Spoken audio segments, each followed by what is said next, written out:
یہ کہانی ہے فرزانہ کی۔ فرزانہ ایک یتیم اور نیک نیت لڑکی جو اپنے بیمار چچا اور چھوٹے بہن بھائیوں کے ساتھ گاؤں چنار کوٹ میں رہتی تھی۔ غربت تھی لیکن غیرت بہت تھی۔ فرزانہ صبح سویرے ندی سے پانی لاتی، پھر لوگوں کے گھروں میں صفائی کر کے 2 وقت کی روٹی کا بندوبست کرتی۔ ماں باپ بچپن میں ہی دنیا سے چلے گئے تھے اور چچا بھی اب بستر سے لگ چکے تھے۔ ایک دن شہر سے نواب عظمت خان کا بیٹا ارمان گاؤں آیا۔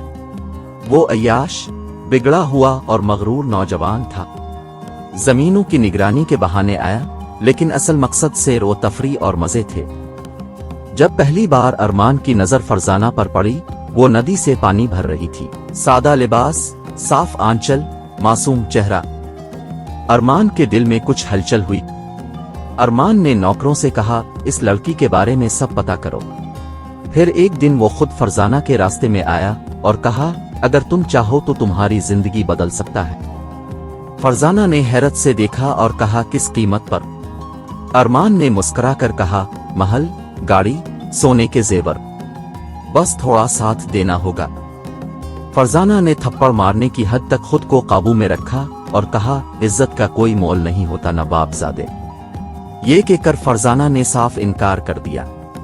ارمان کو یہ انکار برداشت نہ ہوا۔ اس نے گاؤں کے زمینداروں کو اکسایا کہ فرزانہ کے چچا پر جھوٹا قرض لگا کر ان کا گھر نیلام کروایا جائے۔ میں آپ لوگوں کو بہت سارا پیسہ دوں گا۔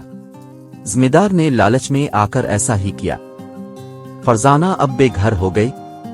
چھوٹے بہن بھائیوں کو لے کر درختوں کے نیچے سونے پر مجبور ہو گئی۔ ایک رات شدید بارش میں فرزانہ نے اپنے بہن بھائیوں کو چادر میں لپیٹ کر محفوظ کیا اور خود گیلی زمین پر سونے پر مجبور ہو گئی۔ اسی رات ارمان نے نوکروں کے ذریعے ایک اور پیغام بھجوایا، سوچ لو، تمہارے پاس وقت کم ہے۔ فرزانہ نے خط پھاڑ کر ندی میں بہا دیا۔ ایک دن گاؤں کے مکتب کے مولوی صاحب، جنہوں نے یہ سب دیکھا، ارمان کے والد نواب عظمت خان کے پاس پہنچے اور کہا، اب کا بیٹا ایک معصوم یتیم بچی کو برباد کرنے پر تالا ہے اور اب خاموش ہے۔ نواب عظمت خان نے تحقیق کی تو سب سچ سامنے آ گیا۔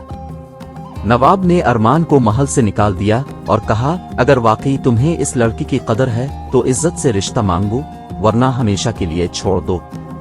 ارمان گاؤں واپس آیا، ندی کے پاس جا کر فرزانہ کے قدموں میں بیٹھ گیا، میں شرمندہ ہوں، مجھے معاف کر دو۔ فرزانہ نے خاموشی سے کہا، سچی توبہ دل سے ہو تو معافی کا دروازہ رب بھی بند نہیں کرتا۔ یہ کہہ کر فرزانہ نے ارمان کو معاف کر دیا۔ ارمان نے اپنی ساری زمین فرزانہ کے نام کی، گاؤں میں اسکول بنوایا اور باقاعدہ نکاح کے ذریعے عزت سے رشتہ قائم کیا۔ اگر نیت سچی ہو تو سادہ لباس میں رہتے عزت دار لڑکیاں بگڑے نوابزادوں کے نصیب بدل سکتی ہیں۔